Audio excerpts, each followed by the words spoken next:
Deep in the heart of the canals of Xochimilco, Mexico City's last vestige of the Aztecs, is one of the most haunted and tragic locations, the Island of the Dolls. Here, on this single acre, which houses 3 huts and a crowd of decaying dolls, locals swear they see ghosts and hear shadows talking.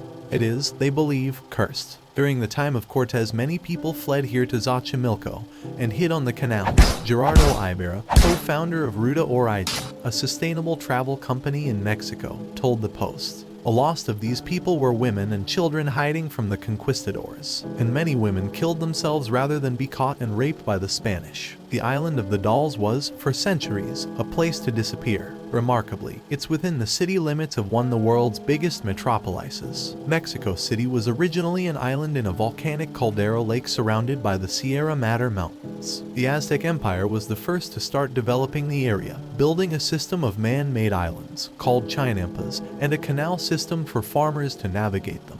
After the Aztecs were defeated in the Spanish-Aztec War, much of the chinampas were filled in and turned into the basis of the city we know today. Except for, that is, the most southern end of Mexico City, in Xochimilco, where the chinampas and canal system still exist, an integral part of local life and our UNESCO World Heritage Site.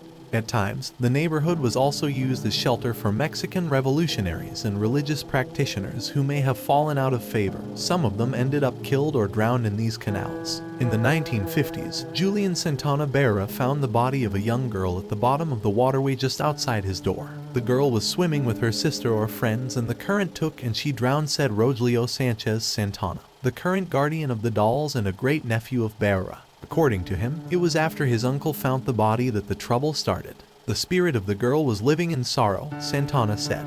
In the mornings, Julian started seeing ghosts, and one day woke up and found all his crops had died. He tried many things to improve his crops, but he couldn't because the spirit damaged them. He became more and more scared. Barrera built an altar in his one-room cabin on the island where he and his wife lived, hoping to appease the spirit. But the spirit still came, Santana said. So he started collecting dolls as a way to protect himself from the spirit. Over the next century, Barrera collected more than 1,000 dolls, some from the trash in the area's main city, others gifted by neighbors and visitors. They're all still there, decaying, sometimes beheaded and truly creepy. Everywhere you look, there are dirty dolls hanging from trees, nailed to buildings and other structures, strung along clotheslines. In 2001, according to Santana, Barrera died of a heart attack in the same spot where he had found the body of the girl. The spirit of the girl came to him and dragged him into the water, Rogelio said.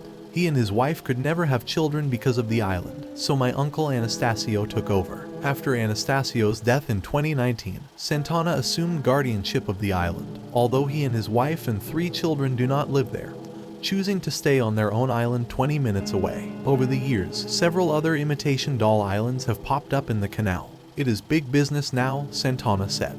But there is only one true island of the dolls. Santana said he sometimes sees some shadows in the night with the moonlight, but other visitors have claimed the doll's eyes moving and hearing them talk. As for what will happen to the island when he dies, Santana said the ownership, I leave to the dead.